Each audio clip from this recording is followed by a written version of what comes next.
If you're here watching this video right now, you might be a little nervous because you're hearing that interest rates are starting to tick up.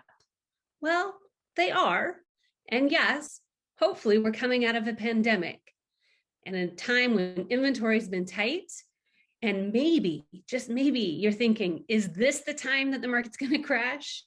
Is this the housing crisis that we've been waiting for?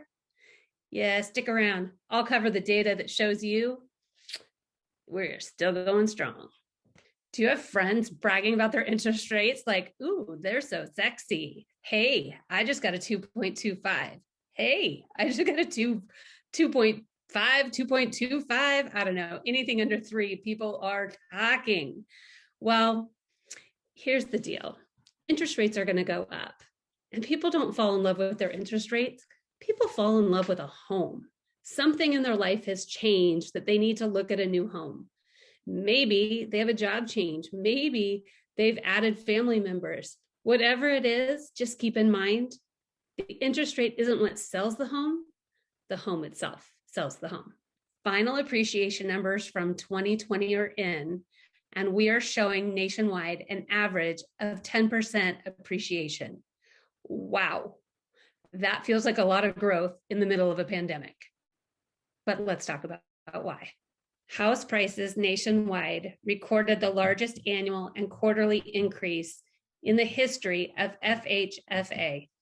Low mortgage rates, pent-up demand from home buyers, and a limited housing supply propelled every region of the country to experience faster growth in 2020 compared to a year ago, despite the pandemic.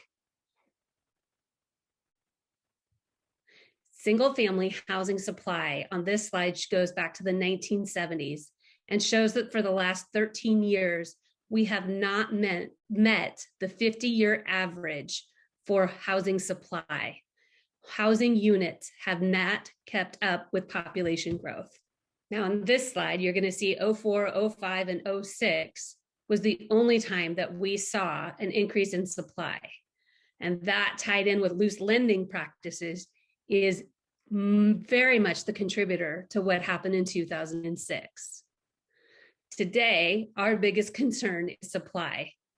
What's happened to the inventory in our market? And if you look at this slide, I would say that we're so close to Oregon that our numbers probably are closer associated to those numbers than to Washington in total, but we're down 58% and 53% respectively. That's a big decrease in housing. Are you thinking, yeah, but things are going so well right now that something has to fall apart? Well, I'd like to ask you what data you might be using to come to that conclusion, because the data that I'm reviewing is not showing that the housing market is going to fall apart. As a matter of fact, it's still a hard market. As sellers, this is your market, and this is going to continue to be your market for some time. Are you hearing the overages, the cash in hand? Yeah, it's a little crazy. But are we 2008 again? Is this the run-up that's going to lead us to the crash? Let's talk about the differences between the market then and the market today. Demand today is real, and demand back then was inflated. And you might even say, looking at this slide, that the lender risk is almost non-existent with the practices they've implemented today. Now, the other dynamic of the market was inventory. Inventory was increasing, builders were overbuilding, prices were going up, and everyone qualified for a loan. What's true today is that there's not enough inventory and not everyone qualifies for a loan. And home prices appreciation is still going up. This, my friends, is market fundamentals. So I'd ask, how can I help? What questions do you have? Drop me a note or give me a call. Thanks for sticking around.